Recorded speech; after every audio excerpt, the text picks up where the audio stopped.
तो एक दिन मैंने घर पे फोन किया ऐसे गंगाराम डैडी है? तो कौन? ऐसे डैडी है? ऐसे कौन? ऐसे डैडी है तेरे बाप।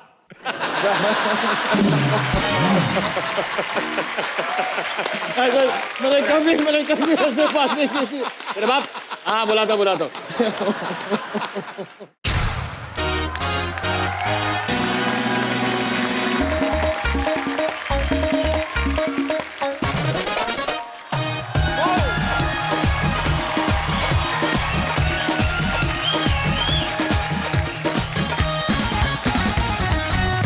भाई आज का जमाना जो है वो स्लिम और फिट रहने का है।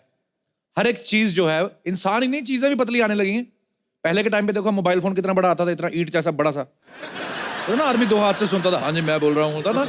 अब देखो इतने मोबाइल आने लगे हैं, और वो भी आदमी हाथ से नहीं सुनता, उसको भी यहाँ पे लगा लेता, यहाँ पे कुछ ब्लूटूथ का, अकेले बातें करता था। और कैसा है? ठीक है, आदमी पागल लगता है अकेला ही, पता है, ऐसी बातें करते हैं। लेकिन टेक्नोलॉजी है, आदमी 10-12 फोन अटेंड कर लेता था ना उस समय, जो बड़ा वाला फोन आता था, ऐसे बच्चे से भारी होता था वो, पता, तो आदमी के वैसे ही बाइसेप बन जाते थे। 2 बार इधर फोन सुनता था, 2 बार इधर फोन सुनता था। आजकल तो बीवी कहीं फोन गुस्से में फेंक दो तो फोन टूटता है, पहले सर टूटता था आदमी का। भाभी ने कभी इस्तेमाल किया बाजी फोन? बहुत बार। नहीं फोन बात करने के लिए। अच्छा वैसे भी हुआ।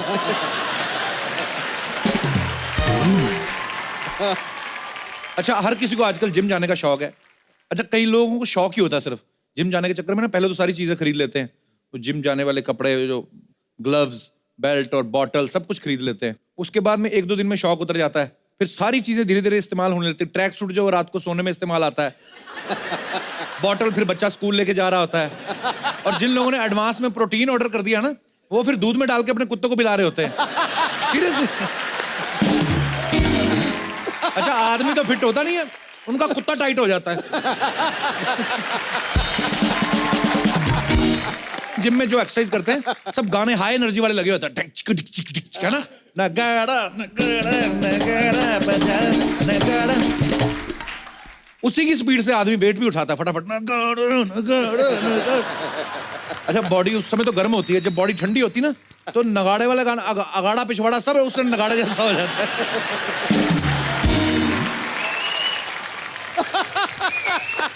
उसके बाद जब बॉडी ठंडी होती है फिर आदमी ऐसे उतरता है। तूने ये जो नगाड़े के साथ अगाड़ा और पिछाड़ा लगाया ना, ये बहुत तगड़ा था। ये बहुत तगड़ा था। अच्छा इन्हीं गानों पे हो सकता है, आप देखो दूसरे कभी गाने पे हो सकता है, चंदा है तू, आदमी कर ही नहीं सकता चंदा है तू, वो डंबल साइड पे रख के आदमी सो जाएगा कि छोड़ो परा।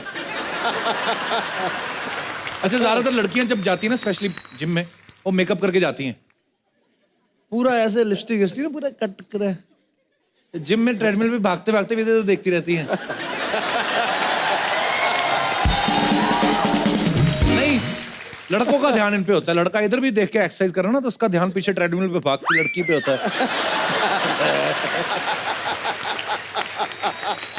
लड़की अपना मेकअप करके ना सीरियस ऐसे जो भी करती रहती है, फिर 1 महीने बाद कहती मेरे वेट तो कम हुआ ही नहीं। अरे मैडम मुंह धो के आओ, 2 किलो मेकअप उतरेगा फिर देखना। सॉरी गर्ल्स, बट होता है ऐसे।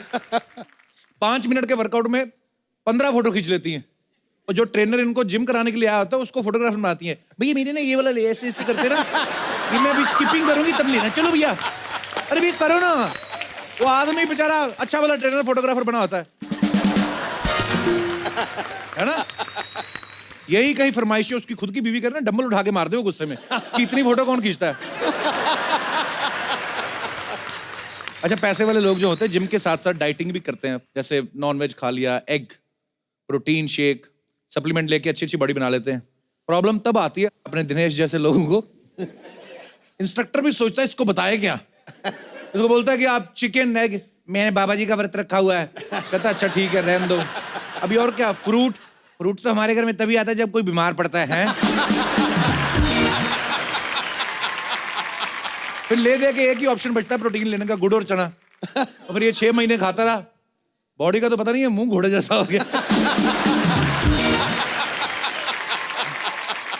मोहल्ले में कोई अच्छी सी खूबसूरत सी लड़की जॉगिंग करने जाए ना, तो सारे लौंडे लपड़े खुद ही फिट रहते हैं। क्योंकि लड़की भाग रही है बेचारी अपने हेडफोन लगा के बारी पीछे लड़के आ गई।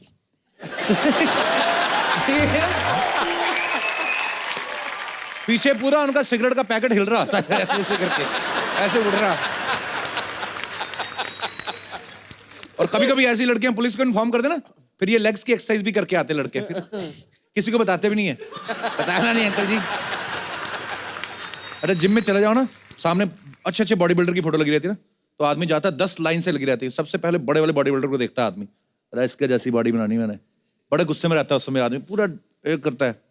उसके बाद जब नहीं कोई फर्क पड़ता, बोलता है बहुत ज्यादा है, इससे छोटे वाले पे आ जाता है, इसके जितनी बॉडी बनाऊंगा। फिर जब 6 महीने बाद वो भी नहीं बनती, 2 साल बाद नहीं बनती, फिर जब जिम के ऑनर की फोटो लगी होती ना माला डाल के, फिर उसको देख के आदमी सोचता है यार इतनी मेहनत करने के बाद अगर बचना नहीं है तो फिर क्या फायदा जिम करने का।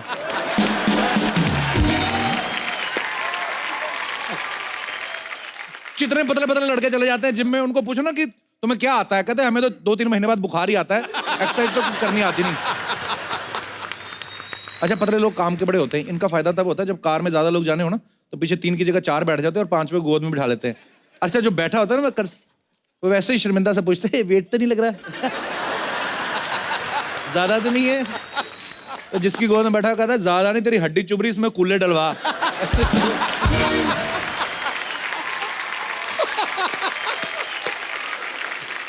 अच्छा जिन लोगों की बॉडी थोड़ी अच्छी बन जाती है ना, वो मौका ढूंढते हैं बॉडी दिखाने का। हाँ। अब देखना कभी लोकल ट्रेन में जा रहे हैं ना, सीट खाली पड़ी हुई, जानबूझ के हैंडल पकड़ लेंगे, है ना। कई तो मोहल्ले में ऐसे लड़कियों को दिखाने, हाफ टी शर्ट पहन कर ऐसे बच्चों को डाल, आ बे तो भी आ। तो कई बार उनपे और उल्टा पड़ता है। कई लड़कियां बड़ी शानी होती हैं या तो बहुत भोली होती हैं, वैसे बॉडी बिल्डर लड़कियों को इंप्रेस नहीं होती, दिमाग उस तरफ जाता नहीं है, वैसे बोलती भैया हमारा सिलेंडर ले आओगे।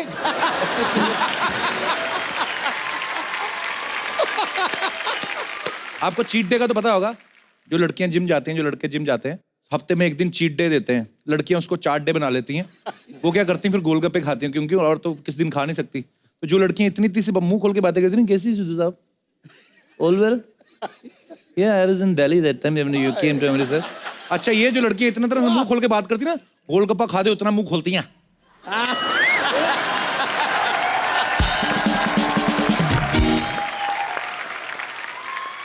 मैं कहता हूँ 1 इंच और खोल देना तो पानी पूरी वाले को भी अंदर बिठा लेंगे, इतना बड़ा मुंह खोलती हैं।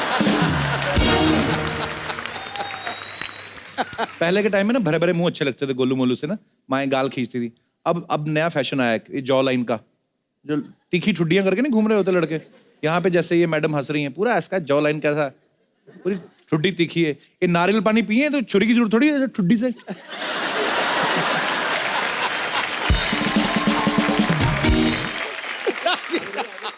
ऐसा जिम में ना इंस्ट्रक्टर जो होते हैं अलग अलग तरीके के होते हैं, या तो बड़े ओवर एक्साइटेड होते हैं, madam come on you can do it, अबे तेरे को ज्यादा पता है यू कैन डू इट के मी कैन डू इट, फालतू में लगे रहते हैं। कुछ होते हैं सालों से यही काम कर रहे हो, बोर हो जाते हैं। लड़का को पूछे ना सर ये बेंच प्रेस कैसे करना है, अबे डिप्स मार और निकल ले डिप्स, इससे कोई नहीं होने वाला। वही कई लड़की बोलते हैं ना भैया बेंच प्रेस कैसे करना, तो खुद आते हैं, रिस्ट शुड बी स्ट्रेट। फिर जिस लड़के को डांटा होता है ना ट्रेनर ने, आप जितना मर्जी पूछिए ना मैडम काम है हमारा, तो लड़का पूछता है जब मैंने पूछा था साले तब तू बैंक में जॉब करता था, कि मैं भी तो यही पूछ रहा था। आज फॉर्म में भाई एक फैट बर्न करने के लिए चीज आती है ग्रीन ग्रास, सुना है आपने कभी? हाँ बॉडी तो पता नहीं उससे बनती कि नहीं बनती, मुंह बड़ा गंदा बनता है, पीता ना आदमी। पर अब ये सब चीजें आती हैं। कुछ लोग बहुत जल्दी उठ जाते हैं, सुबह सुबह 4 बजे उठ जाते हैं, जैसे मतलब मोहल्ले के कुत्ते होते हैं ना, जो उनका अभी ड्यूटी जस्ट फिनिश हुई होती है, तो वो सो रहे होते हैं ऐसे करके, आधी आंखें खुली होती है कुत्तों की, तो जैसे वो भाग के जाते हैं उनकी नींद खुलती है, वो बड़ा गुस्सा करते हैं उस समय, वो फिर आदमी को और तेज दौड़ाते हैं जब पीछे भागते हैं। तो आप में से मैं ये पूछना चाहता हूं कि ऐसा कौन है जिसने किसी फिल्म स्टार से इंस्पायर होकर बॉडी बनाई हो? यहाँ पे कोई है मेरा भाई दोस्त या कोई जी माइक ले लीजिए आप। तो आपने फिल्म स्टार से इंस्पायर होकर बॉडी बनाई है? Yes sir. कहाँ है, लेके नहीं आए बॉडी साथ में? सर है ना बॉडी बनाई है पक्का? Yes sir. वो जैसे कि टाइगर सर छुपा के रखते हैं ना, ऐसी मैं भी छुपा के रखता हूँ। टाइगर श्रॉफ की जैसी बॉडी बनाई है? Yes, लेकिन आज तू छुपा मत, दिखा दे, दिखाई दे यार। सर मैंने उनसे एक्सपायर होके 6 पैक्स बनाए हैं अभी। एक्सपायर होके? सॉरी। एक्सपायर हो गए। उनको देखकर सर मैंने उनकी जैसे सिक्स पैक्स बनाने की कोशिश की है। अच्छा यहीं पे खड़े हो जाओ, इसी बेंच पे खड़े हो जाओ। Okay sir, okay. ये देखता हूँ कितना एक्सपायर को एक्सपायर बोल रहा है तू। Okay sir, thank you. अच्छा वो सुनता ही नहीं आपकी बात। तो क्या बताओ थोड़ा भाई साहब, तो बताओ। निकाल कुर्ता।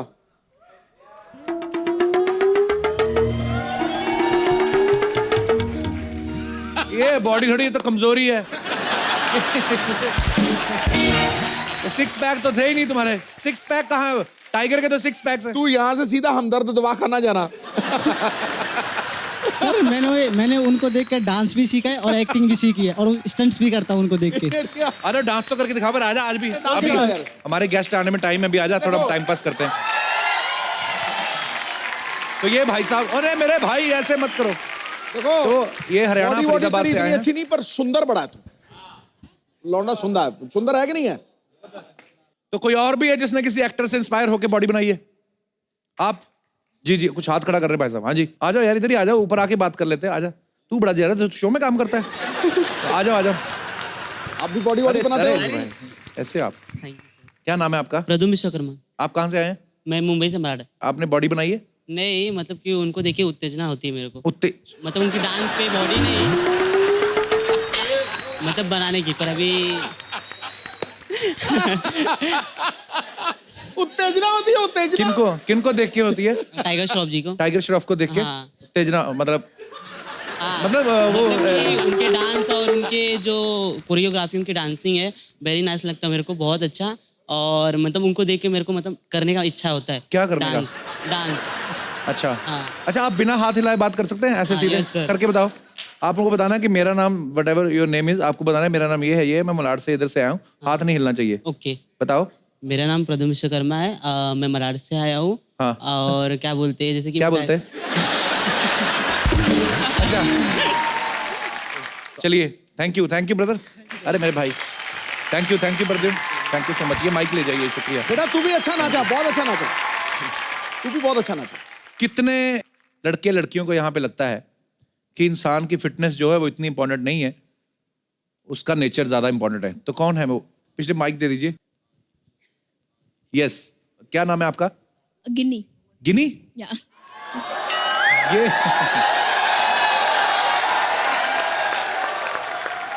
आजकल भैया गिनियों का ही जमाना है। नहीं, मेरे पास ऑलरेडी है।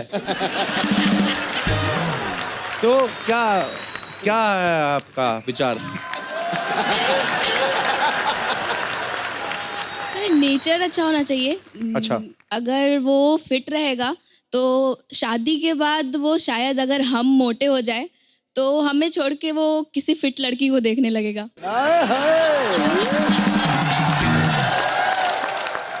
स्वभाव अच्छा होना बहुत अच्छी बात है, पर अगर अच्छे स्वभाव वाला आदमी अगर फिट भी है तो वो भी तो बहुत अच्छी चीज है। तो आपका कहने का मतलब ये है कि अच्छे स्वभाव वाले को ढूंढो, उसके बाद उसको फिट कर लो, और उसके बाद वैसा? खिला पिला के रखो। नहीं, अगर हमें नेचर चाहिए तो उसे फिट करने की क्या जरूरत है? वाह, सारी गिन्नी इतनी समझदार क्यों होती हैं? चलो, thank you thank you sir. Thank you. इनको भी माइक दे ये दीजिए। कितने अदब से इंटरव्यू लिए तूने इसकी। Hello Kapil sir, Hello. मेरा नाम स्लावी है। ओके। तो मेरा ये मानना है कि fitness is not very important. अच्छा जी। बंदे का नेचर बहुत अच्छा होना चाहिए। फॉर एग्जांपल अभी मैं अपने लाइफ पार्टनर को अगर चूज करती हूँ तो मैं ये सोचूंगी कि मैं जो कहूँ वो सुने और वो करे। और वो मुझे तो हर लड़की चाहती है, वो हर बीवी चाहती है कि मैं जो कहीं वो हमारी सुनती कहाँ है आप?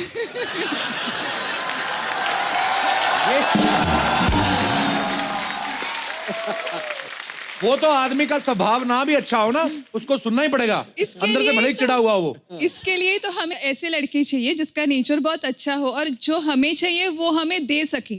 And the next thing is, लड़कियों का पत्नियों का तो घर में चलता ही है कि मेरा ही चले। आपने Right. भी तो अभी एक्सपीरियंस किया ही होगा इतने दिनों। ये सही है भैया, ये सही बात बोल गई वो। तो लड़का गोलू मोलू होगा तो भी चलेगा, लेकिन स्वभाव अच्छा होना स्वभाव चाहिए। अच्छा होना चाहिए। कपिल सर। हेलो सर, वैसे how are जो you? बस बढ़िया एकदम। आप क्या नाम है आपका? हितेश। हितेश, आपका बहुत बहुत स्वागत है। इस मुद्दे पे ही बात करना चाहते हैं? हाँ सर, जैसा मैडम ने कहा जी। कि नेचर इम्पोर्टेंट है और बॉडी इम्पोर्टेंट नहीं है, ये सब शो के लिए ही है। इसके बाहर जाके सब चेंज हो जाएगा। क्या? सर 4 साल से इंजीनियरिंग की है, ट्राई कर रहा हूँ, एक लड़की नहीं पटी। ओ गुरु, मुझे तो तुम बड़ा जला हुआ आशिक लग रहा है। दिल की बात कह दी सब आपने। तो आपने वैसे प्रपोजल भेजा किसी को? हुआ है सर। तो फिर क्या बोली वो लड़की? कुछ हुआ नहीं आगे। आप क्या चाहते? जैसे सर मैडम को पूछिए ना, उनको चलेगा क्या गोलू मोलू? स्लैवी, आज अगर डिबेट हुई है, नेचर तो लड़के का बड़ा अच्छा है, हंसी मजाक कर रहा है, सारी ऑडियंस का मेला लूट लिया इसने। आप अगर कहें तो मेरी जेब में रिंग है, अगर आपकी इजाजत है। मैंने इतना गोलू मोलू नहीं कहा था। और जिस तरह से आपने मांग की थी है पूरा गोलू मोलू। मुझे इतना भी नहीं चाहिए। पिताजी भी है साथ में, बोलो आगे बात बढ़ा ले। वे नमस्कार। आप तो बहुत चालू हैं, बहुत फास्ट हैं आप। 2 मिनट बात तो कर। हाँ जी जी, स्लैवी कुछ कहना चाहते हैं? लेकिन वो मुझे अभी सूट नहीं लग रहा, इतना भी गोलू मोलू नहीं कहा था मैंने। सर शो के बाहर कहा था, शो के अंदर ही चेंज हो गया। देख लो भाई, हम लड़के हैं ना, हमारे साथ ऐसा ही होता है। हम लड़के होते हैं भोले। अच्छा, कितने लोगों को लगता है कि जो लड़कियां होती हैं वो जल्दी मैच्योर हो जाती हैं और लड़के थोड़े से पैदल होते हैं, इमोशनल होते हैं? स्लैवी, पहले आपसे ही पूछ लेते हैं, आपको ऐसा लगता है कि लड़कियां बहुत समझदार हो जाती हैं, जल्दी समझदार हो जाती हैं? Yes, और लड़कों sure. को अकल आने में तकरीबन काफी टाइम लगता है? बहुत टाइम लगता है।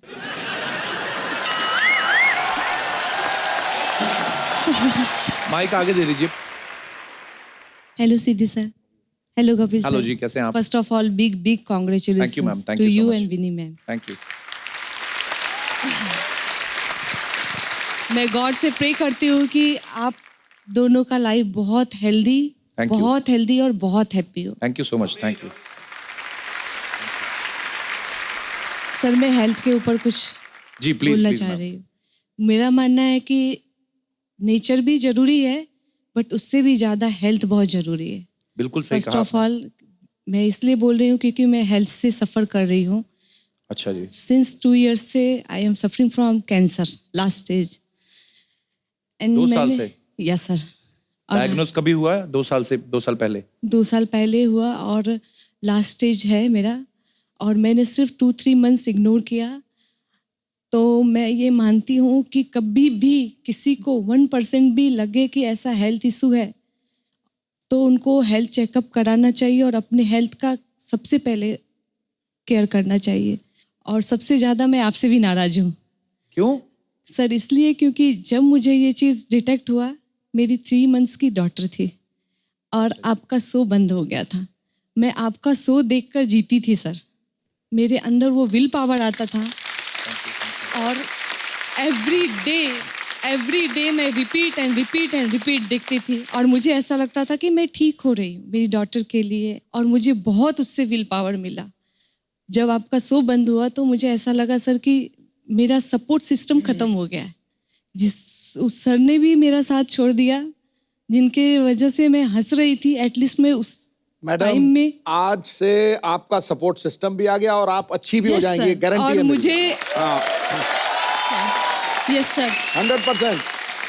मैं जैसे ही आपका शो स्टार्ट हुआ सर, मैं इतनी खुश हुई। और रात को मैं 2:30 बजे जैसे मुझे यहाँ इनवाइट किया गया, 2:30 बजे मैं ऑन द वे आई हूँ और मैं खड़ी नहीं हो सकती ज़्यादा देर, फिर भी मैं अभी तक सिर्फ आपसे मिलने के लिए, आपको टच थैंक यू करने सो के मच फॉर लिए। कमिंग। अभी आप खड़ी हूँ। कैसी हैं? अभी ठीक है? नॉट टू गुड, पर सर मुझे आपसे मिलके और आपको देख के ऐसा फील हो रहा है कि मैं ठीक हो जाऊंगी। I So am sweet of damn you. Sure. Thank you.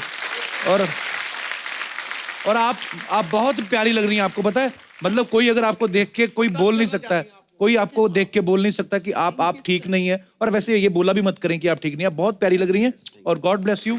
आप अपना ध्यान रखें। आप अभी कंफर्टेबल हैं? आपको इधर बैठना है कि आपको रेस्ट करना है? बताइए। So sweet of you. Thank you. So sweet of you. Thank you so much for coming. Please please बैठिए। और गॉड ब्लेस यू। आप अच्छी हो जाएंगी पक्का। आप बहुत प्यारी लग रही हैं। और ये बात कभी नहीं बोली लास्ट स्टेज कोई नहीं होती है।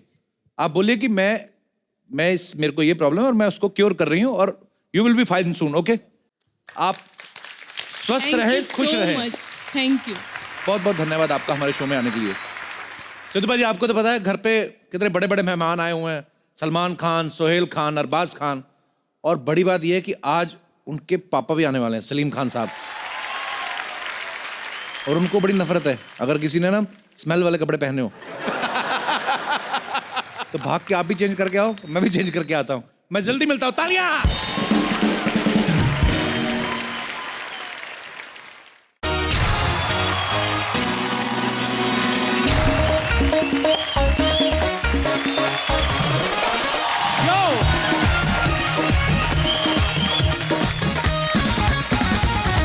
तो दोस्तों, जैसा हमने आप सबके साथ प्रॉमिस किया था कि हमारे जो मेहमान हैं वो आज भी बने रहेंगे, तो वो आज भी बने हुए हैं।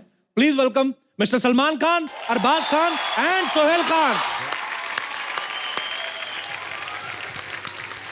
तो अब वक्त है उन्हें स्टेज पर इनवाइट करने का, जिन्होंने हिंदी सिनेमा के इतिहास में राइटर्स का नाम जो है वो फिल्म स्टार से भी ऊंचा कर दिया, जिन्होंने साबित किया कि फिल्में सिर्फ एक्टर के नाम से ही नहीं बल्कि कहानी के दम से चलती हैं। भले लोग फिल्म स्टार्स के पीछे भागते हो, लेकिन फिल्म स्टार जो हैं वो इनकी लिखी कहानी के पीछे भागते थे।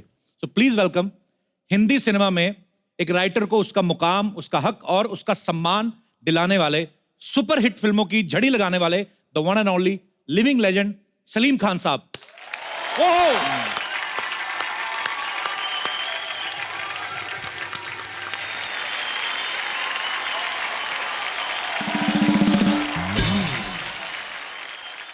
सलीम साहब, आपका बहुत बहुत स्वागत है। Thank you. बड़ी सालों से हमारी तमन्ना थी कि सलीम साहब हमारे शो पे आए, तो 2 बार शो शुरू किया, बंद हो गया। तो आज हमारी किस्मत में शायद लिखा था कि इस सीजन में सलीम खान साहब जो हैं वो हमें यहाँ पे दर्शन देंगे। जोरदार तालियां सलीम साहब के लिए। सर, सबसे पहले तो हिंदी सिनेमा को जो आपने एक नई पहचान दी है जी, उसके लिए आपका बहुत बहुत धन्यवाद। Thank you. और मैं अगर फिल्मों के नाम गिनाने पे आऊँ तो शायद बहुत बहुत समय जाएगा। ये ऐसी फिल्में हैं मेरे ख्याल से जो माइलस्टोन है, एक एक फिल्म पे तालियां बनती हैं। यादों की बारात, हाथी मेरे साथी, जंजीर, दीवार, शोले, त्रिशूल, डॉन, काला पत्थर, ना जाने कितनी ही यादगार फिल्में जो हैं सलीम साहब ने लिखी हैं। ये हिंदी सिनेमा का वो दौर था जब सलीम जावेद साहब की जोड़ी किसी भी एक्टर या किसी भी डायरेक्टर से बहुत बड़ी मानी जाती थी। तो सर, मैं बहुत सालों से ये तमन्ना भी थी कि जब आपसे मुलाकात होगी तो ये सवाल आपसे पूछा जाएगा कि आपने इतनी सारी फिल्में लिखी सर, उस समय जब आप सर फिल्में लिखते थे तब आप एक्टर को ध्यान में रखते थे या? दोनों तरीके से होता है वो। अच्छा जी। कई मतलब आपके पास एक सब्जेक्ट होता है, उसमें बहुत अच्छा कैरेक्टर होता है जी। देन यू थिंक कि इसके लिए बहुत ही मौजू कैरेक्टर कौन होगा जी। देन आप उसको अप्रोच करते हैं जी। जब जंजीर की स्क्रिप्ट कंप्लीट हुई तो सबसे पहले मैंने दिलीप साहब को कांटेक्ट किया। अच्छा जी। तो किसी वजह से उन्होंने नाइन कर दिया ना। तो इसके बाद फिर हमने धर्मेंद्र जी को सुनाई, वो किसी वजह से नहीं कर सके। फिर हमने देव साहब को सुनाई। अच्छा जी। फरहान साहब के घर पे, तो वहाँ पूरी कहानी सुनाई। तो देव साहब बाहर निकले, कंधों पे हाथ रखा और कहा कि it's a very good script. किसी भी वजह से अगर मैं इनकार करूँ तो it should not reflect on the script. Okay. कहानी बहुत अच्छी है and wish you all the best. फिर मैंने राजकुमार साहब को सुनाई। अच्छा जी। उन्होंने कहा, जानी ये तो तुम हमारी कहानी ले आए। राजकुमार साहब बहुत ही इंटरेस्टिंग आदमी थे। इनकी एक पिक्चर बन रही थी उल्फत। अच्छा। तो उसमें साधना जी थी, वहीदा रहमान थे, तो उन्होंने उनको खाने पे बुलाया। अच्छा जी। तो खाना लगने लगा तो साधना जी ने कहा, राज साहब खाना खाइए। तो कहा नहीं नहीं आप खाइए, नहीं कुछ तो खाइए, थोड़ा सा तो खाइए। तो नहीं नहीं आप लोग खाइए। तो कहने आप खाना तो खाते होंगे ना। यानी खाना तो हम खाते हैं, मगर इसका मतलब ये नहीं कहीं भी कुछ भी खा लें। सलीम साहब यहाँ पे मौजूद हों और हम शोले की बात ना करें, ऐसा हो ही नहीं सकता। सर, जैसे कहा जाता है कि मोर हमारा राष्ट्रीय पक्षी है, तो शोले हमारी राष्ट्रीय फिल्म है। और पाजी एक वाहिद ऐसी फिल्म है कि जिसके नॉर्मली क्या होता है कि फिल्म स्टार जो इसको कास्ट किया गया, मेन हीरो है बच्चन साहब है या धर्म पाजी हैं, वो तो चलो इस फिल्म में बाखूबी उन्होंने काम किया ही। इस फिल्म में घोड़े तक फेमस हुए, धन्नो, आज तक याद है हमें। अच्छा, जिन्होंने एक डायलॉग बोला वो भी फेमस कि सरकार मैंने आपका नमक खाया है। अच्छा, जिन्होंने आधा डायलॉग बोला वो भी फेमस, पूरे 50,000। अच्छा, जिन्होंने आधा भी नहीं बोला, सिर्फ गोली खाई, वो भी फेमस। मतलब ये एक कमाल हुआ था, इसके लिए तो पहले तालियां बनती है।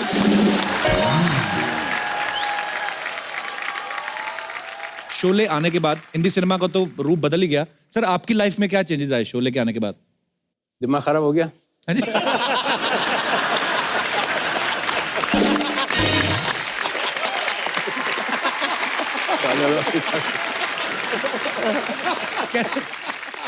मैं आपको फिल्म इंडस्ट्री में आप किसी पार्टी में हो जी और आपको फिल्म के बारे में ना मालूम हो जी कि क्या चल रहा है, कौन सी पिक्चर हिट हुई, और हीरो की अगर हिट हो गई है जी तो उसकी एंट्री पे समझ में आ जाएगा कि इसकी फिल्म हिट हो गई है। जी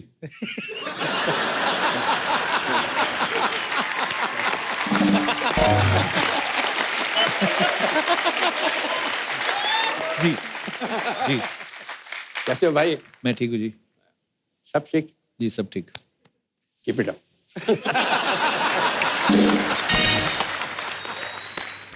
एंट्री हुई, जी पिक्चर फ्लॉप हो गई, आपको नहीं मालूम। सर हमारे लिए भी कुछ करिए।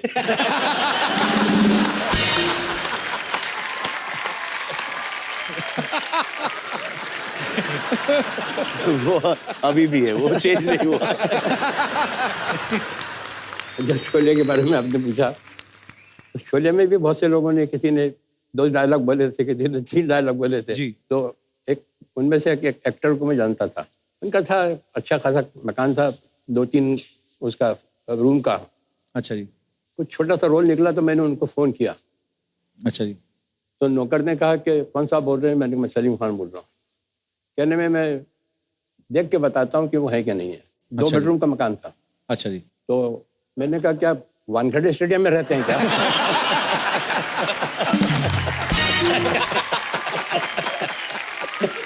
अच्छा जी। तो मतलब मैंने कहा ना, हमारा तो दिमाग खराब होना ही था, उसका हो गया जिसने एक डायलॉग बोला था।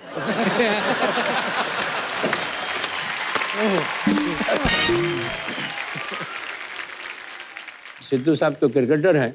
जी। मुश्ताक अली साहब एक बहुत अच्छे क्रिकेटर थे। अच्छा जी। तो इंदौर के थे, उनके साथ हम खेले भी थे, उन्होंने हमें सिखाया भी था। तो वो जब बॉम्बे आते थे तो मेरी आँख पर ज़रूर आते थे। अच्छा जी। तो वक्त पे कोई बात चल रही थी कि वक्त क्या होता है। तो उन्होंने कहा सलीम मियाँ मैं आपको सुनाऊँ वक्त क्या होता है। मैंने कहा बताइए। जी। कि जब अच्छा वक्त आता है तो जहाँ बॉल पड़ती है वहाँ आदमी बैट नहीं घुमाता, जहाँ बैट घुमाता है वहाँ बॉल पड़ती है। वाह, क्या बात है।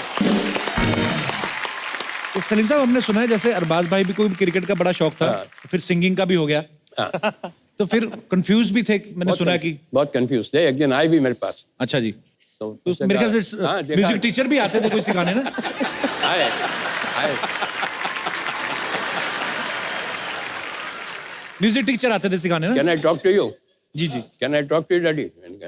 वो जो इनको सिखा रहा था अपना मास्टर जी म्यूजिक, उसके लिए इनके लिए मास्टर रखा था और खारजिम खाना में इनकी एंट्री करा दी थी कि रोज जाते थे करने प्रैक्टिस। अच्छा जी। क्रिकेटर्स काफ़ी जानने वाले हैं हमारे, तो बहुत अच्छा ट्रीटमेंट मिलता था।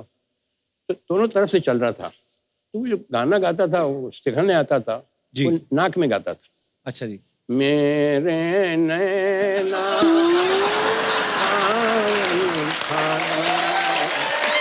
फिर भी मेरा ये उसको रिपीट करते थे। तो ये भी गाते थे मेरे नैना सावन हाथों। तो वो कहता था इनसे नाक में मत गाओ, अलग से गाओ, अलग से, नाक में मत गाओ। तो ये आए मेरे पास तो कहा कि डैडी मैं as a career what do you think I should pick up, music और सिंगिंग और क्रिकेट? जी। तो मैंने कहा बेटा तुम क्रिकेटर बनो। He said, have you seen me batting? I said, no, I have heard you singing.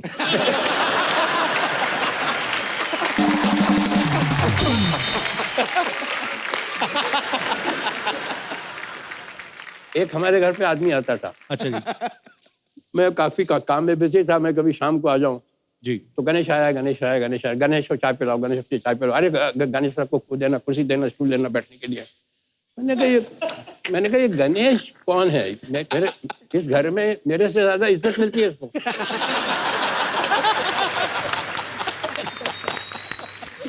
इस घर में मेरे से ज्यादा इज्जत मिल रही थी उसको। मुझसे किसी ने नहीं पूछा मैं घर पे आया कि पानी पियोगे या चाय पियोगे, अरे चाय लाओ पानी गलना। उन्होंने कहा ये तो पता लगाना ही चाहिए मुझे, अपने घर में एक आदमी को मुझसे ज्यादा इज्जत मिल रही है, तो ये कौन है ये आदमी? तो पता लगा जब वो पेपर लीक होता था एग्जाम का, तो वो इनको लाके देता था।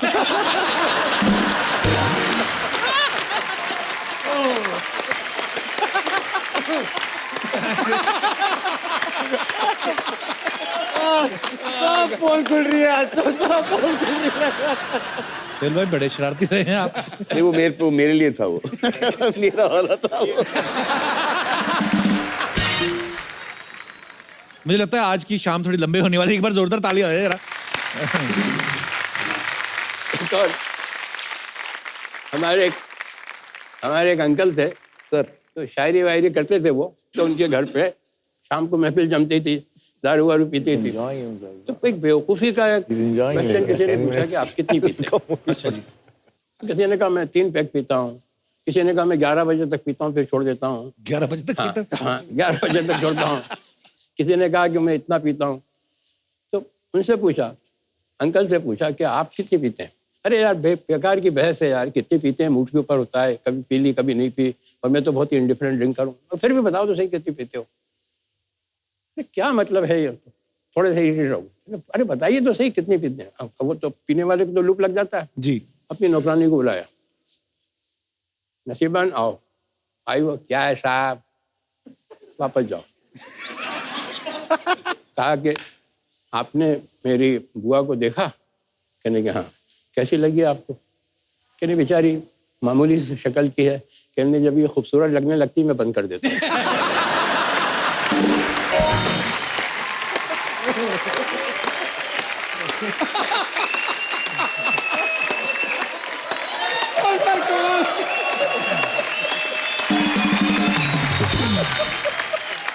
सर एक बात बता रहा हूँ आप जी। ये आपका जो काम है ना कॉमेडी का, जी सर, ये मोस्ट डिफिकल्ट। कोई भी एक्टर से पूछ लीजिए आप, ड्रामा बहुत आसान है, ट्रेजिक सीन बहुत आसान है, मगर कॉमेडी के लिए सेंस ऑफ टाइमिंग चाहिए। वो वहाँ कोई काम नहीं आता है, ना डायरेक्टर काम आता है, ना राइटिंग काम आती है, ना actor is totally on his own. जी। बहुत मुश्किल काम है। और you will be surprised to know one thing कि सेंस ऑफ ह्यूमर में और सेंस ऑफ कॉमेडी में बहुत डिफरेंस है। एक आदमी में सेंस ऑफ ह्यूमर है मगर वो कॉमेडी नहीं कर सकता। एक्टिंग के लिए, कॉमेडी के लिए टाइमिंग बहुत जरूरी है। बहुत ही अच्छा, कमाल है। कंप्लीट एक्टर जब भी होता है जब कॉमेडी कर ले। उनमें से एक थे संजीव कुमार मरूम, वो बहुत अच्छी कॉमेडी करते थे। जी जी जी। हाँ, और वो जॉनी वगर तो वहाँ गाड़ी खड़ी होती है उसके ऊपर सिग्नल के ऊपर आके जी, तो भीड़ भाड़ लग जाती है, तो वो अपना फैन जो है पास बहुत आते हैं। अच्छा, बहुत करीब आ जाते हैं। तो जॉनी वॉकर के पास इतना आ गए वो। अच्छा जी। जॉनी वॉकर, तो उसने कहा कि सूंघ के पहचाना।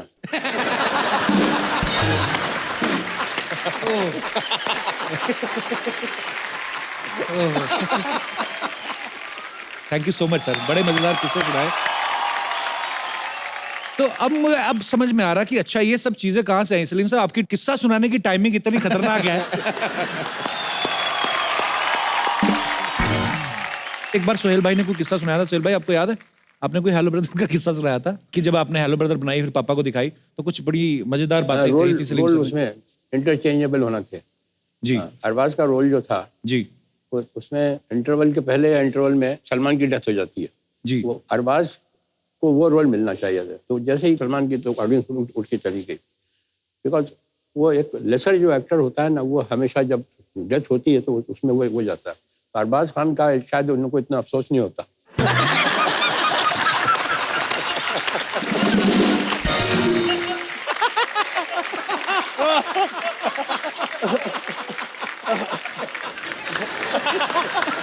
दबंग also almost I think एक महीना पहले we narrated and he found a flaw in the plot and he said कि यार तुम go ahead कर रहे हो फिल्म के साथ, इसमें ये खामियां, इसको करेक्ट करो तब जाके इसको go ahead। बट अभी भी फिल्म रिलीज होने से पहले we show dad the film, और जैसे कि मैं अगर कभी सीन पर अटक जाता हूँ then I call dad up and ask him for the dialogues.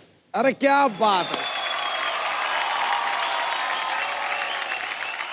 Salim साहब, आज शो पर आज आपसे मुलाकात हुई पहली बार, लेकिन बड़े सारे किस्से सलमान भाई, सोहेल भाई, अरबाज भाई सुनाते रहते हैं। कहते हैं कि तीनों अपने अपना काम करते हैं, लेकिन फिर भी आज की डेट में सलमान भाई ने कहा था कि हम आज भी तीनों भाई जो हैं वो जो भी पैसा कमाते हैं अपने पापा के हाथ में रखते हैं और वही आगे वापस भी ले जाते हैं। तो सलमान भाई ने कहा था कि पापा तीनों को पॉकेट मनी देते हैं। तो ये सही बात है सलीम सर? नहीं, मैं लेता हूँ पॉकेट मनी। अच्छा, ये छीन के लेके जाते हैं। परिवार में ऐसे लोग हो तो कितना एंटरटेनमेंट होता होगा ना आपस में एक दूसरे का। सिद्धू भाजी, एक एक्टर और एक पॉलिटिशियन, ये दो ऐसे प्रोफेशन है जिनमें कभी रिटायरमेंट की उम्र नहीं होती कोई, शायद आप जब तक आपका मन चाहे कर सकते हैं। लोग कहते हैं, हाँ जी, लोग कहते हैं कि एक अभिनेता जो है जी, वो लोगों को 3 घंटे बेवकूफ बनाता है और एक जो नेता जो है जी, वो सारी उम्र बेवकूफ बनाता है।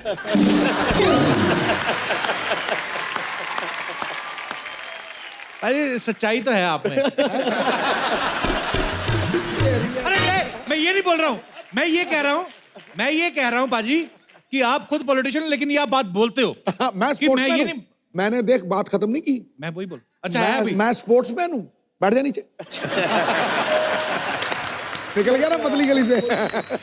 Khalbaji, with sir's humble request, ji, I want to be a part of वो एक आपका जो एक डेट है, एक इतिहास है जी, वो कौन सा साल था? वो अगर तूने बताया, नहीं, मैं नहीं, अगर तू बोला, मैंने कुछ कहा बाजी, मैं ये नहीं बोल रहा, पर आपको पता है सलीम साहब क्रिकेट के बहुत शौकीन है, पर सलीम साहब आपने वो मैच देखा था? मैं कुछ और पूछ रहा हूँ बाजी। सलीम साहब एक 1990 में मैच हुआ था, 2 मिनट, वो मैच आपको याद है? वकार यूनुस साहब बॉल करवा रहे थे, कुछ नहीं हुआ था, मैंने कुछ कहा ही नहीं बाजी, कुछ नहीं, थोड़ा सा 0 पे आउट हो गए।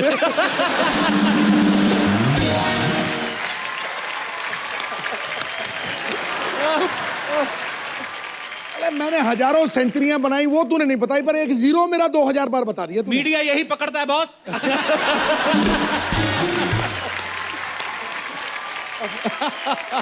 गुस्ताखी माफ। बाजी, आपको सलीम साहब का पता ना कि सलीम साहब जब नए इंडस्ट्री में आए थे तो एक्टर बनना चाहते थे। अब तो सलीम साहब आपके तीनों बेटे सुपरस्टार्स हैं, खुद फिल्में भी बनाते हैं। तो सर कभी इन्होंने ऐसा नहीं सोचा कि हम अपने पापा के लिए कोई रोल लिखें? इन्होंने कभी मजाक में भी नहीं, कभी जिक्र भी नहीं हुआ कभी कि पापा आपके लिए ऐसा रोल है, अगर आप करें तो अच्छा है? सर मेरा जो एक्टिंग जो का करियर था जी, वो मैंने खुद ही छोड़ा है जी, और मैं दुआ मांगता था कि मुझे फिल्म से निकाल दें तो अच्छा है। ऐसे क्यों सर? मैं सुनाता हूँ आपको जी। दीवाना फिल्म में काम कर रहा था तो वहाँ मेरा विलन का रोल था। अच्छा जी। तो अल्टीमेटली 4-5 विलन जो थे मेरे आपस में मुझे घेर लेते हैं और महेश कौल डायरेक्टर थे। तो उसमें एक सीन था कि मैं घिर गया हूँ और मुझे ये क्लोज के अंदर ये एडम एप्पल का शॉट देना था कि जी यूँ करता हूँ। राज साहब जब आते थे तो मुझे हटा दिया जाता था कैमरे के सामने। अच्छा। और उनका शूटिंग शुरू हो जाती थी। तब तक राज साहब नहीं होते तो मेरी शूटिंग लेते थे। वो इतना करना था मुझे। इधर उधर घूम के आते थे, आए कि नहीं राज साहब, इधर आ गए उधर गए, अरे कहाँ वो निकल गए क्या नहीं, क्या करेगा।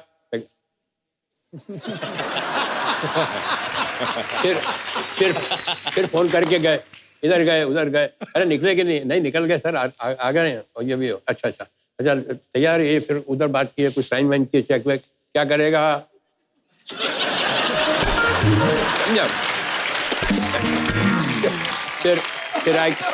फिर आई किसी को इंस्ट्रक्शन दिया।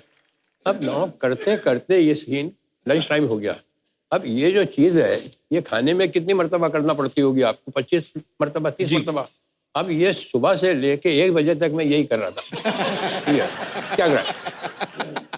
तो वो उसका मूवमेंट जो था वो मुझे नहीं मालूम कि बंद हो गया है। तो कहा जल्दी शॉट लेते हैं। अच्छा उस जमाने में फिल्म भी बहुत महंगी आती थी, अपना कलर फिल्म। तो ले गया बिल्कुल को क्लोज के अंदर, कैमरा क्लैप गया, एक्शन। हो नहीं रहा, वो जा ही नहीं रहा है, हो गया होगा। कट क्या हुआ? फिर तो लगा मुंह में पानी दे दोस्तों, यूं करेगा। हाँ। तो मैं पानी दिया और डांटा तो मैं उनको बोलने गया, पानी बाहर निकल गया। तो हाँ क्या करेगा, अल्टीमेटली मुझसे नहीं हो रहा था वो, तो मेरे पास आए. In my career, you are the only actor I have seen who can't even swallow.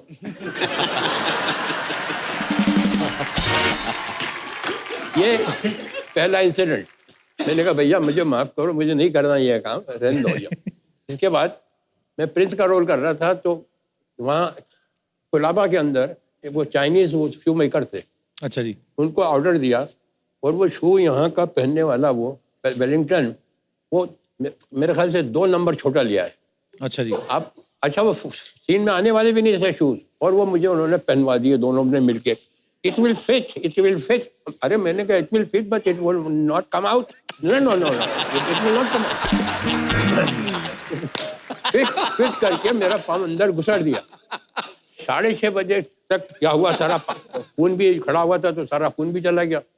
तो ड्रेसमैन को बुलाया, तो उसने उतारने की कोशिश की, वो नहीं उतरा. फिर दूसरा आया, उसने उतारने की कोशिश करी. सारा स्टूडियो खाली हो गया और सब मुझे छोड़ के चले गए जूते पहना के.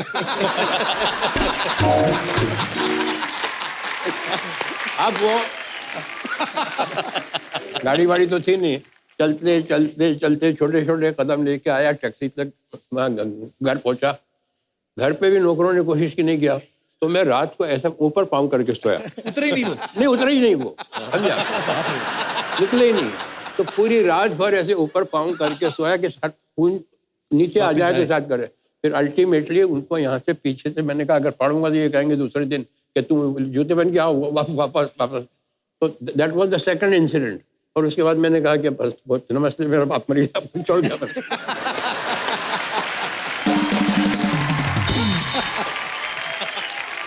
प्रिंस साहब, आपका इतने सालों का एक्सपीरियंस है, तरह तरह के लोगों से आप मिले हैं जब इंडस्ट्री में आए और आज तक.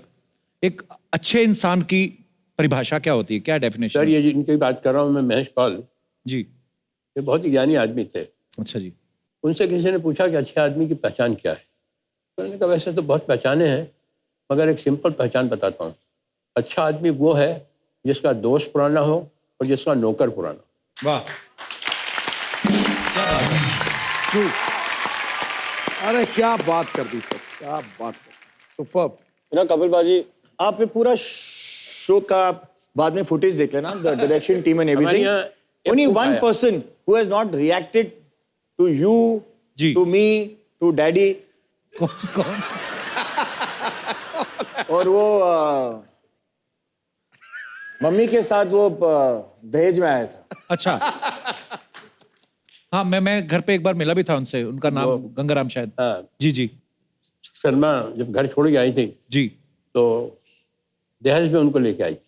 अच्छा जी. और कुछ नहीं था उसके पास, उनको लेके आए. तो अभी तक है हमारे पास वो. वाह. और हमारे यहाँ बोलते हैं ना नौकर बहुत कॉम्पिटेंट है, नौकर बहुत इंटेलिजेंट है, नौकर बड़ा समझदार है. हमारे यहाँ नहीं यही चलता है. हमारे यहाँ नौकर इस बात पे है क्वालिफिकेशन के, मैं इनको निकालूंगी तो रखेगा कौन.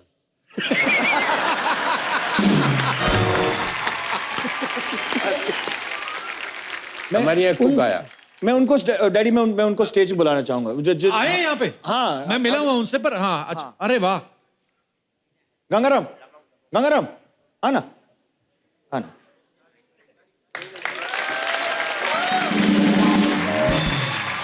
गंगाराम जी कैसे हैं आप? कौन है? सिद्धू पाजी आपको हेलो कर रहे हैं. उधर देखो, उधर. ये कौन है ये? मालूम नहीं. उधर देखो, सिद्धू पाजी बुला रहे हैं आपको. हेलो. उधर देखो. वो कौन है? वो ऊपर ऊपर. कैसे सर, कैसे हैं आप? ये कौन है?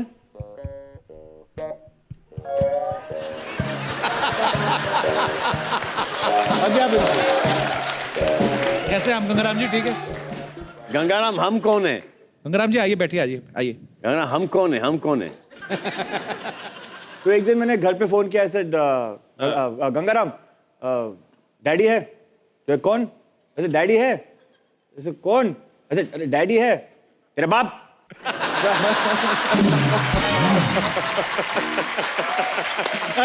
मैंने कभी ऐसे बात नहीं की थी. तेरा बाप. हाँ बुला तो. तेरा बाप सो रहा है. तेरा बाप सो रहा है? तो गंगाराम जी कहाँ के रहने वाले सलीम सर? पता नहीं कहाँ के. अभी तो हमारे घर पर है. एक मरतबा मैंने इनको डांट दिया अच्छा जी, तो मेरी वाइफ ने मुझसे 6 महीने तक बात नहीं की। बाप रे। हाँ, इतना पावर है इनका। बट इनमें एक टैलेंट है, खड़े खड़े सोते हैं। हाँ, खड़े खड़े सोते हैं। अच्छा जी। हाँ, कुछ भी टिकने के लिए जरा सी चीज चाहिए, बस दीवार हो, सड़क हो, झाड़ हो, सो जाते हैं। बेसिकली ऐसा लगेगा कि वो आपकी बात सुन रहे हैं, लेकिन एक्चुअली वो सो रहे हैं।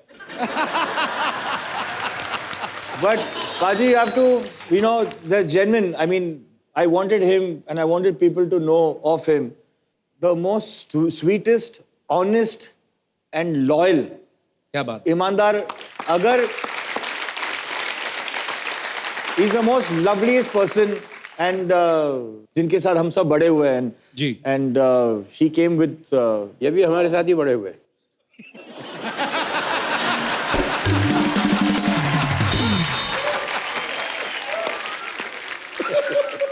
गंगाराम जी, आप फिल्में नहीं देखते? आपके घर में सब ये वाला शो देखते हैं आप?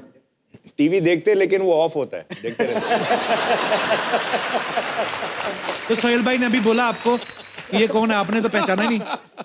जानते नहीं, नाम नहीं मालूम। तो फिर कैसे पहचानते? चलो ठीक है। So sweet, thank you so much Gangaram ji, show में आने के लिए धन्यवाद। Thank you. आ जाओ, अभी आप जाके सो सकते हो। सलमान भाई देखो चश्मा, दबंग स्टाइल चश्मा लगाया पीछे गंगाराम जी ने।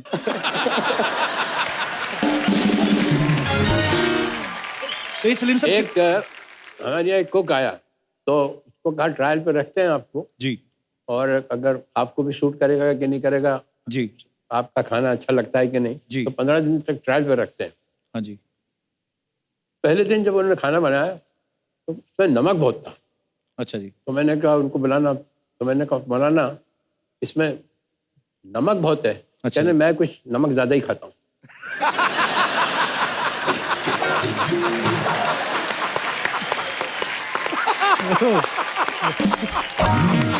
एक और थे हमारे घर में नौकर जिनका नाम था सलाम।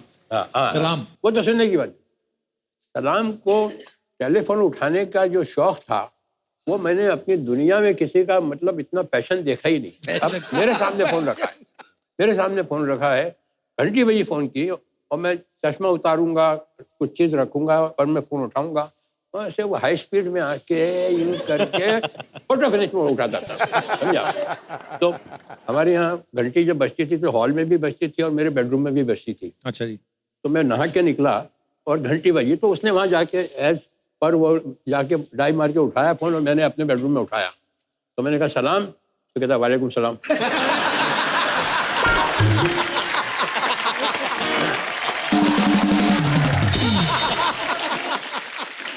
तो मैंने कहा सलाम, मैंने कहा सलाम, मैं अंदर से। तो कहा वालेकुम सलाम बोला ना आपको, समझा। तो मैंने कहा सलाम, मैंने बेडरूम से बोल रहा हूँ। मैंने किसके बेडरूम से बोल रहा हूँ?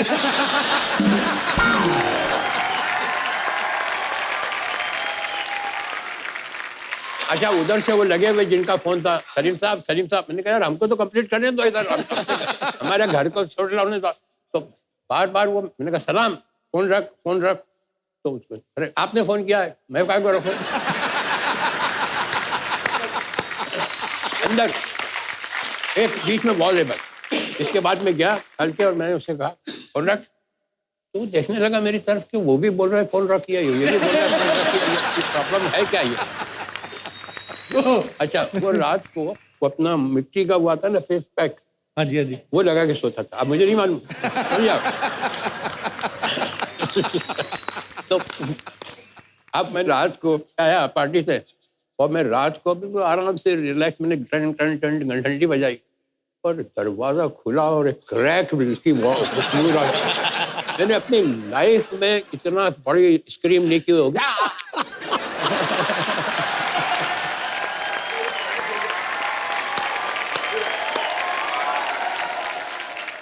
ये पूरा फिल्म का सीक्वेंस है ये तो। सलीम सर, मैं 7 साल ग्रेट इंडियन लाफ्टर चैलेंज करता रहा सर। उसके बाद ये आया, करीब 300-400 हमने शो किए। मैं आपको डंके की चोट पे कहता हूं कि ये मेरी जिंदगी का सबसे बेहतरीन शो है। सच्ची बोल रहा हूं। बहुत बड़े बड़े एक्टर आए, सब आए सर, पर आप शख्सियत नहीं हो, एक संस्था हो सर। कमाल हो सर, आप कमाल हो, कमाल हो, लाजवाब हो, लाजवाब हो। सलीम साहब, उस दिन आपने एक लाइन कही थी, मैंने आपको जिक्र भी किया, मुझे याद आ गई बाद में, जब आपने कहा कि आंसू आए तो खुद पोंछना। मैं सोचता भी रहा कि मैंने कहा सलीम साहब ने सडनली वो लाइन क्यों बोली, फिर मैंने इसलिए मैंने आपसे पूछा कि वो आंसू निकल आए तो खुद पूछिएगा, लोग पूछने आएंगे तो सौदा करेंगे। वाह वाह, क्या बात है सर, हो। क्या बात है। ओहो, एक मिनट यार, मैं सर आपके पाँव छू लूं सर, सबके सामने छूना चाहता हूं सर, क्योंकि मुझे यही मक्का काबा लगता है सर।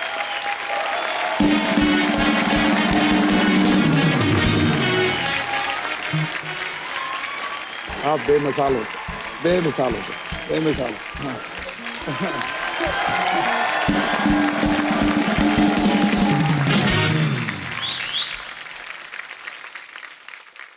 सिद्धू भाजी, हाँ जी, सलीम साहब की बातें सुन रहे हैं तो और कुछ करने को दिल नहीं करता, लगता है कि सलीम साहब को सुने जाए।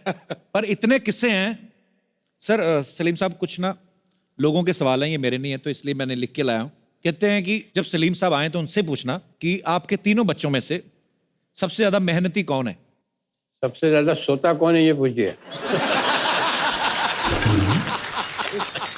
सबसे ज्यादा सोता कौन है, ये बता दीजिए। तीनों।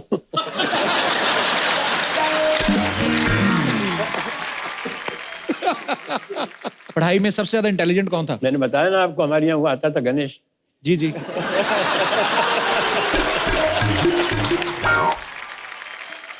सबसे ज्यादा डांट किसने खाई है सलीम साहब आपसे? नहीं, मैं डांटता तो नहीं हूँ, मगर अपना डिसअप्रूवल बता देता हूँ कि आई डोंट लाइक इट। तो बचपन में खाते थे डांट? हाँ, बचपन में खाते थे। तो कौन खाता था सबसे ज्यादा सर? सबसे ज्यादा सलमान।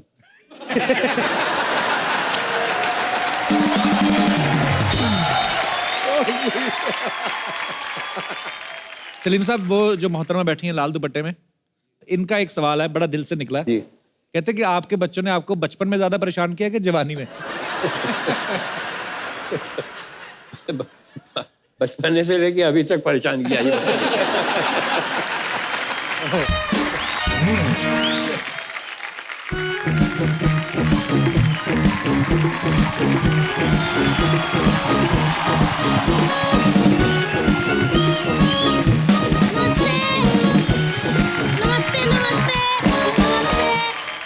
नमस्ते सलीम जी, नमस्ते सलमान जी, नमस्ते सुहेल जी, नमस्ते अरबाज जी।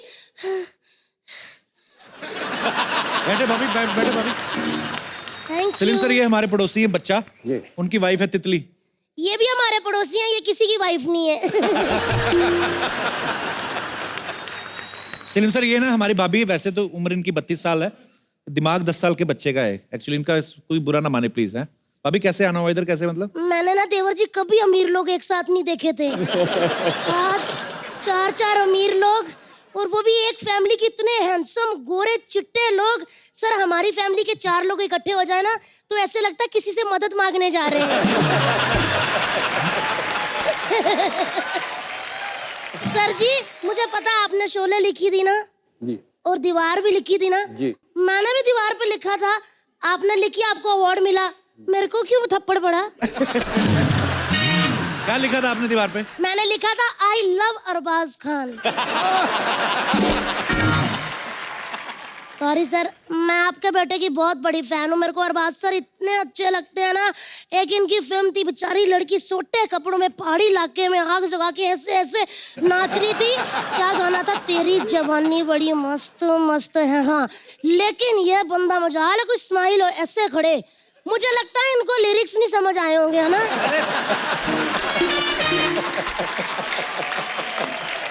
भाभी, वो इनका कैरेक्टर ऐसा था, गुस्से में रहते हैं वो। भैया, आपको शर्म आनी चाहिए, उनके पापा बैठे बेटे के कैरेक्टर की बात करी जा रहे हो।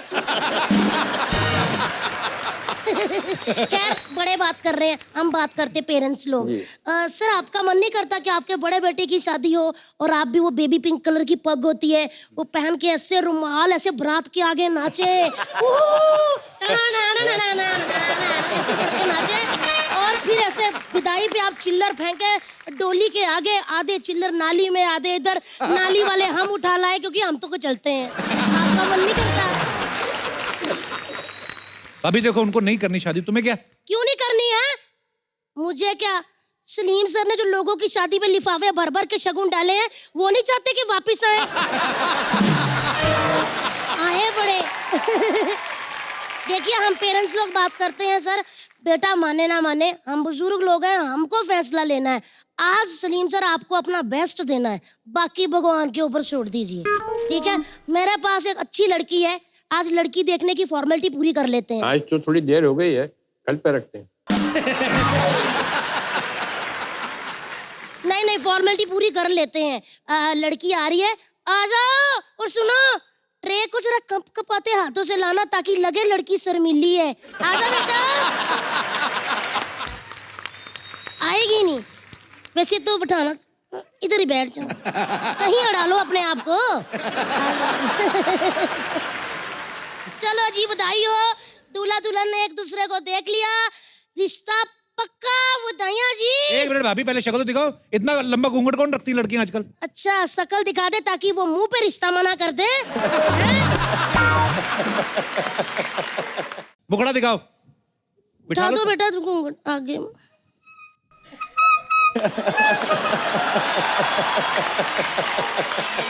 माय गॉड, देखिए इनकी भी हंसी निकल गई। बताइए सर कैसा लगा मुखड़ा? बहुत अच्छा। अभी ये तो मुखड़ा है, अंतरा तो शुरू हुआ ही नहीं। एक्सक्यूज मी, क्या कमी है मुझ में?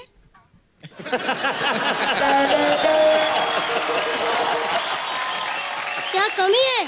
हेलो ब्रदर तेरे से ज्यादा अच्छी थी।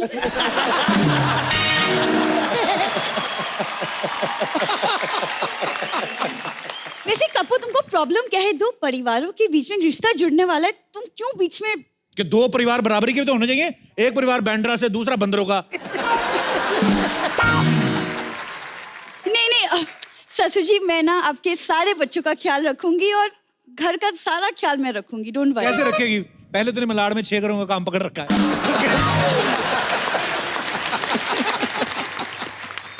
कपू, तुमको क्या लगता है कि अगर मैं खान परिवार की बहू बन गई, तुम्हारे साथ काम करूंगी उसके बाद? अच्छा, आगे मुझे पता नहीं क्या बोलना, कॉन्फिडेंस देखो आप।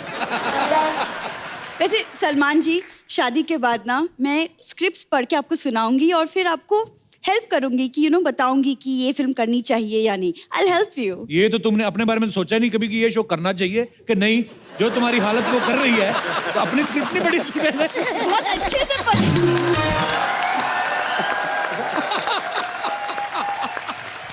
एक मिनट देखिए, लड़का लड़की सामने, अच्छी बातें कर, अच्छी बातें कर। सलमान जी, सबको पता आप इतने अच्छे पेंटर हैं, तो मेरी एक ख्वाहिश है कि आप मेरी भी पेंटिंग बनाएं। भाई बड़ा इजी है वैसे। अदरक नहीं होता, अदरक रखे ना दीवार पे, मुक्का मारो, बन गई पेंटिंग।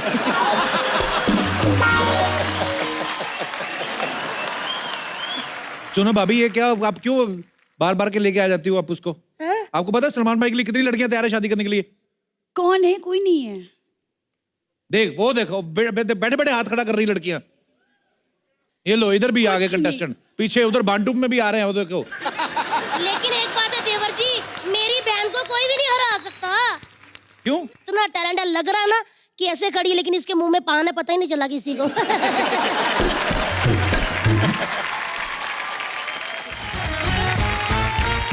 तो एक बार जोरदार तालियां हो जाए पूरे खान परिवार के लिए, खास तौर पे सलीम साहब के लिए जोरदार तालियां।